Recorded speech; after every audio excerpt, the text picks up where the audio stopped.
स्वागत है दोस्तों आप सभी का आप ही के अपने YouTube चैनल स्टडी फाइव 2.0 में। तो स्टूडेंट्स, आज की इस वीडियो के अंदर हम बात करेंगे हरियाणा के संपूर्ण इतिहास एवं सामान्य ज्ञान से रिलेटेड। तो आज की वीडियो होने वाली है स्टूडेंट्स मोस्ट इंपॉर्टेंट वीडियोस, तो वीडियोस को अंत तक जरूर देखें। और साथ ही स्टूडेंट्स, आप सभी को बताना चाहेंगे कि आज की इस वीडियो के अंदर लिए गए सभी क्वेश्चन हर एक एग्जाम के अंदर पूछे जा चुके हैं। तो आज की इस वीडियो के अंदर उन्हीं क्वेश्चनों को शामिल किया गया है जो कि प्रश्न किसी ना किसी वीडियो के अंदर पूछे गए हैं। तो बिना किसी देरी के बढ़ते हैं सीधा आज के प्रश्नों की ओर। प्रश्न नंबर 1, हरियाणा को अलग राज्य कब बनाया गया था? तो जिसका सही आंसर होगा स्टूडेंट्स 1 नवंबर 1966 में। तो 1 नवंबर 1966 को हरियाणा को अलग राज्य बनाया गया था। तो स्टूडेंट्स, आप सभी को बताना चाहेंगे कि हरियाणा राज्य पहले पंजाब राज्य के साथ सम्मिलित था। तो पंजाब राज्य से अलग होकर के 1 नवंबर 1966 में हरियाणा को अलग राज्य बनाया गया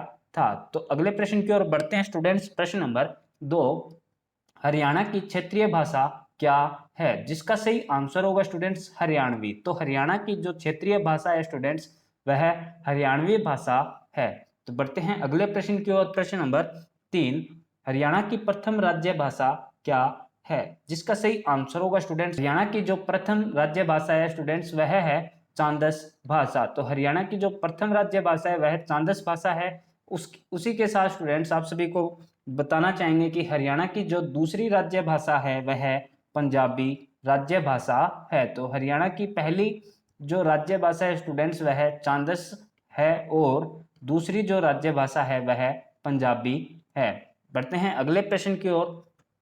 हरियाणा का क्षेत्रफल कितना है? जिसका सही आंसर होगा स्टूडेंट्स 44,212 वर्ग किलोमीटर। तो हरियाणा का जो क्षेत्रफल है स्टूडेंट्स वह 44,212 वर्ग किलोमीटर है। तो हरियाणा राज्य कुल 44,212 वर्ग किलोमीटर क्षेत्र में फैला हुआ है। तो बढ़ते हैं अगले प्रश्न की ओर। हरियाणा में कुल कितने राज्य हैं? जिसका सही आंसर है स्टूडेंट्स 22। सॉरी स्टूडेंट्स, हरियाणा के अंदर कुल कितने जिले हैं? तो जिसका सही आंसर है हरियाणा के अंदर टोटल 22 जिले सम्मिलित है। बढ़ते हैं अगले प्रश्न की ओर। हरियाणा का सबसे बड़ा जिला कौन सा है? तो हरियाणा का जो सबसे बड़ा जिला है स्टूडेंट्स वह है सिरसा। तो सिरसा हरियाणा का सबसे बड़ा जिला है। अगले प्रश्न की ओर बढ़ते हैं।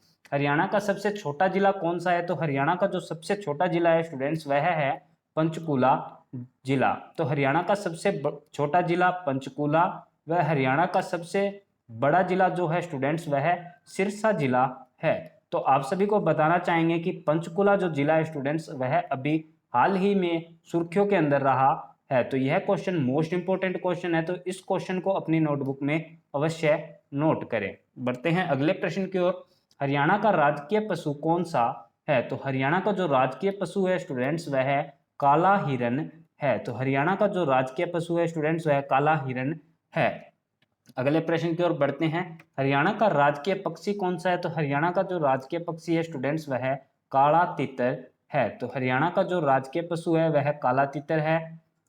राजकीय पशु जो है वह काला हिरन है तथा राजकीय पक्षी काला तितर है। तो हरियाणा का जो राजकीय पक्षी है वह, एक बार फिर से रिपीट करते हैं, राजकीय पक्षी हिरन, राजकीय पक्षी तितर और राजकीय पशु जो है हिरन। तो आप सभी को याद रखना है कि हरियाणा के दोनों ही पशु व पक्षी काले रंग से प्रदर्शित है।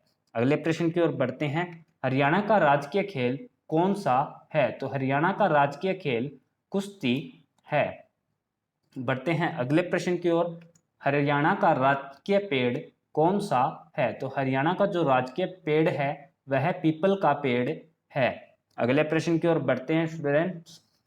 हरियाणा का राजकीय फूल कौन सा है? तो हरियाणा का जो राजकीय फूल है स्टूडेंट्स वह कमल का फूल है। तो स्टूडेंट्स, आप सभी को इस क्वेश्चन को याद रखने की एक ट्रिक बताते हैं कि अगर आप सभी से पूछा जाता है कि हरियाणा का राजकीय फूल कौन सा है, तो हरियाणा का राजकीय फूल बीजेपी का प्रतीक जो चिन्ह है उसी से प्रदर्शित है।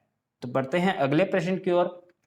हरियाणा का कौन सा जिला भारत के इतिहास में अपनी महत्वपूर्ण लड़ाइयों के लिए प्रसिद्ध है? जिसका सही आंसर होगा students option number A Panipat. तो पानीपत के अंदर हरियाणा का जो जिला है पानीपत, पानीपत के अंदर अब तक 3 युद्ध हो चुके हैं। तो तीनों युद्धों का नाम बताते हैं स्टूडेंट्स आप सभी को। पानीपत का प्रथम युद्ध, तो पानीपत का प्रथम युद्ध कब लड़ा गया था स्टूडेंट्स, जो कि 1526 ईस्वी में लड़ा गया था। और पानीपत का दूसरा युद्ध आप सभी को बताते हैं स्टूडेंट्स, पानीपत का दूसरा युद्ध जो लड़ा गया था वह 1556 ईस्वी के अंदर लड़ा गया था। पानीपत के अंदर तीसरा जो युद्ध हुआ था स्टूडेंट्स, वह पानीपत का तृतीय युद्ध हुआ था, जो कि सन 1761 में लड़ा गया था। अगले प्रश्न की ओर बढ़ते हैं स्टूडेंट्स। हरियाणा राज्य दिल्ली को सभी तरफ से घेरे हुए है, केवल एक दिशा को छोड़कर। तो स्टूडेंट्स इस क्वेश्चन का सही आंसर जानते हैं। इसका सही आंसर होगा ऑप्शन नंबर डी, यानी कि पूर्व को छोड़कर। यानी हरियाणा राज्य की जो पूर्व की जो सीमा है वह दिल्ली के टच में नहीं है, बाकी तीनों दिशाएं यानी कि पश्चिम, उत्तर और दक्षिण तीनों दिशाएं दिल्ली को टच करती है। अगले प्रश्न की ओर बढ़ते हैं स्टूडेंट्स। हरियाणा का अर्थ क्या है, तो जिसका सही आंसर होगा students option number A, Haryana का अर्थ हरियाली से है। अगले प्रश्न की ओर बढ़ते हैं स्टूडेंट्स। नारनौल का प्राचीन नाम क्या था, तो स्टूडेंट्स वर्तमान में जो नारनौल नारनौल जिला है उसका नए पुराना नाम जो था स्टूडेंट्स वह था नंदीग्राम। ऑप्शन नंबर ए इस क्वेश्चन का सही आंसर होगा। तो नंदीग्राम का नवीनतम नाम भी पूछा जा सकता है कि नंदीग्राम का नवीनतम नाम क्या है, तो नंदीग्राम का नवीनतम जो नाम है स्टूडेंट्स वह नारनौल है। अगले प्रश्न की ओर बढ़ते हैं स्टूडेंट्स। प्रश्न नंबर 14, कोरवी मूलतः किस मुख्य बोली का प्रारूप माना जाता है, जिसका सही आंसर होगा स्टूडेंट्स ऑप्शन नंबर बी, खड़ी बोली का। तो कोरवी मूलतः खड़ी मुख्य बोली का प्रारूप है। अगले प्रश्न की ओर बढ़ते हैं स्टूडेंट्स। हरियाणा भाषा को किस मुख्य बोली का प्रारूप माना जाता है, तो आप सभी को पीछे के क्वेश्चन में जैसा बताया था कि हरियाणा भाषा को किस मुख्य बोली का प्रारूप माना जाता है, तो इसका सही आंसर होगा ऑप्शन नंबर बी, कोरवी भाषा का। अगले प्रश्न की ओर बढ़ते हैं स्टूडेंट्स। लेडी हेली हॉस्पिटल की स्थापना किसने की थी, जिसका सही आंसर होगा students option number B, Chhajuram के द्वारा। तो लेडी हेली हॉस्पिटल की स्थापना छाजूराम जी के द्वारा की गई थी। अगले प्रश्न की ओर बढ़ते हैं स्टूडेंट्स। हरियाणा सरकार द्वारा किसके समीप स्थित काला अम्ब यानी कि काला आम वृक्ष स्थान को युद्ध नामक स्मारक के रूप में विकसित किया जा रहा है, जिसका सही आंसर होगा students option number B, Panipat को। तो हरियाणा सरकार द्वारा पानीपत समीप स्थित काला अम्ब यानी काला आम वृक्ष स्थान को युद्ध नामक स्मारक के रूप में विकसित किया जा रहा है। अगले प्रश्न की ओर बढ़ते हैं स्टूडेंट्स। निम्न में से किसके वन संतोर वन में एक हाथी पुनर्वास एवं अनुसंधान केंद्र स्थापित किया जा रहा है, जिसका सही आंसर होगा students option number B, Yamunanagar. तो यमुनानगर वन संतोर वन में एक हाथी पुनर्वास एवं अनुसंधान केंद्र स्थापित किया जा रहा है। तो यह question students most important question है, तो इस क्वेश्चन को आप अपनी नोटबुक में स्टार लगा करके अवश्य नोट करें, क्योंकि स्टूडेंट्स यह क्वेश्चन HSSC एग्जाम के अंदर पूछा जा चुका है। तो यह क्वेश्चन मोस्ट इंपोर्टेंट क्वेश्चन है, तो इस क्वेश्चन को अपनी नोटबुक में अवश्य नोट करें। बढ़ते हैं अगले प्रश्न की ओर। किस वर्ष में हरियाणा में पहली बार दैनिक हरी भूमि प्रकाशित हुई थी, जिसका सही आंसर होगा स्टूडेंट्स ऑप्शन नंबर डी, 1966 में। तो 1966 वर्ष में हरियाणा में पहली बार दैनिक हरी भूमि प्रकाशित हुई थी। अगले प्रश्न की ओर बढ़ने से पहले स्टूडेंट्स आप सभी को बताना चाहेंगे कि यह भी क्वेश्चन मोस्ट इंपोर्टेंट क्वेश्चन है। इस क्वेश्चन को भी HSSC एग्जाम के अंदर काफी बार पूछा जा चुका है, तो इस क्वेश्चन को भी अपनी नोटबुक में अवश्य नोट करें। बढ़ते हैं अगले प्रश्न की ओर।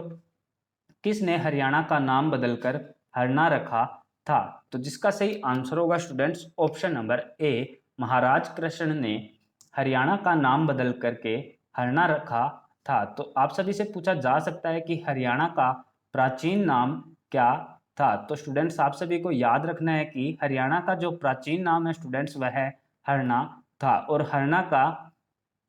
हरियाणा का जो नामकरण है स्टूडेंट्स, इसका नामकरण महाराज कृष्ण ने किया था। बढ़ते हैं अगले प्रश्न की ओर। हरियाणा में किस जिले में मुख्य रूप से उर्दू बोली बोली जाती है? जिसका सही आंसर होगा स्टूडेंट्स ऑप्शन नंबर सी, यानी कि गुरुग्राम में मुख्य रूप से उर्दू बोली जाती है। बढ़ते हैं अगले प्रश्न की ओर। आजादी से पहले यमुनानगर का लकड़ी बाजार किस नाम से प्रसिद्ध था? जिसका सही आंसर होगा students option number C, Abdullapur Mandi नाम से। तो आजादी से पहले यमुनानगर का लकड़ी बाजार अब्दुल्लापुर मंडी नाम से प्रसिद्ध था। तो ऑप्शन नंबर सी इस क्वेश्चन का सही आंसर होगा। बढ़ते हैं अगले प्रश्न की ओर। ऐतिहासिक काल में हरियाणा निम्न में से किस नदी के तट पर स्थित था? जिसका सही आंसर होगा students option number A, Saraswati नदी। तो ऐतिहासिक काल में हरियाणा सरस्वती नदी के तट पर स्थित था। अगले प्रश्न की ओर बढ़ते स्टूडेंट्स। हरियाणा में कुल कितने फूड पार्क स्थित है? जिसका सही आंसर होगा students option number B, 4 food park सम्मिलित यानी कि स्थित है। तो आप सभी को बताना चाहेंगे कि हरियाणा में कुल 4 फूड पार्क स्थित है और 4 में से 3 फूड पार्क का निर्माण मनोहर लाल खट्टर के शासनकाल यानी कि मनोहर लाल खट्टर के राजतंत्र में इनका बजट पारित हुआ था। तो स्टूडेंट्स आप सभी को याद रखना है कि 3 जो फूड पार्क है इनका निर्माण मनोहर लाल खट्टर के द्वारा करवाया गया है। अगले प्रश्न की ओर बढ़ते हैं स्टूडेंट्स। हरियाणा के किस मिशन के अंतर्गत भारत का 5वां ओपन डेफिकेशन फ्री राज्य है? जिसका सही आंसर होगा स्टूडेंट्स ऑप्शन नंबर ए, स्वच्छ भारत मिशन के अंतर्गत, यानी कि हरियाणा स्वच्छ भारत मिशन के अंतर्गत भारत का 5वां ओपन डेफिकेशन फ्री राज्य है। अगले प्रश्न की ओर बढ़ते हैं स्टूडेंट्स। हरियाणा में पर्यावरण प्रशिक्षण संस्थान कहाँ स्थित है? जिसका सही आंसर होगा students option number A, Gurugram में। तो हरियाणा में पर्यावरण प्रशिक्षण संस्थान गुरुग्राम में स्थित है। अगले प्रश्न की ओर बढ़ते हैं students. Rajiv Gandhi thermal power project कहाँ स्थित है? जिसका सही आंसर होगा students option number D, Hisar में। तो Rajiv Gandhi thermal power project Hisar जिले में स्थित है। अगले प्रश्न की ओर बढ़ते हैं स्टूडेंट्स। एपरेटस सिटी किसे कहा जाता है? जिसका सही आंसर होगा students option number A, Yamunanagar को। तो यमुनानगर को एपरेटस सिटी भी कहा जाता है। अगले प्रश्न की ओर बढ़ते हैं स्टूडेंट्स। हरियाणा का पहला CND बेस्ट प्लांट कहाँ स्थापित किया जा रहा है? तो क्वेश्चन को एक बार फिर से रिपीट करते हैं कि हरियाणा का पहला CND बेस्ट प्लांट कहाँ स्थापित किया जा रहा है? जिसका सही आंसर होगा students option number C, Gurugram में। तो हरियाणा का पहला CND बेस्ट प्लांट गुरुग्राम के अंदर स्थापित किया जा रहा है। तो धन्यवाद स्टूडेंट्स इस वीडियो को अंत तक देखने के लिए। साथ ही स्टूडेंट्स अगर आपको वीडियो अच्छी लगी हो तो वीडियो को जरूर से लाइक करें और अपने दोस्तों के साथ इस वीडियो को जरूर शेयर करें। अगर चैनल पे पहली बार आए हैं तो चैनल को जरूर से सब्सक्राइब करें और बेल नोटिफिकेशन को ऑन करें, जिससे इसी प्रकार की आने वाली मोस्ट इंपॉर्टेंट वीडियोस की नोटिफिकेशन आप सभी को मिलती रहे। तो धन्यवाद स्टूडेंट्स, आप सभी का दिन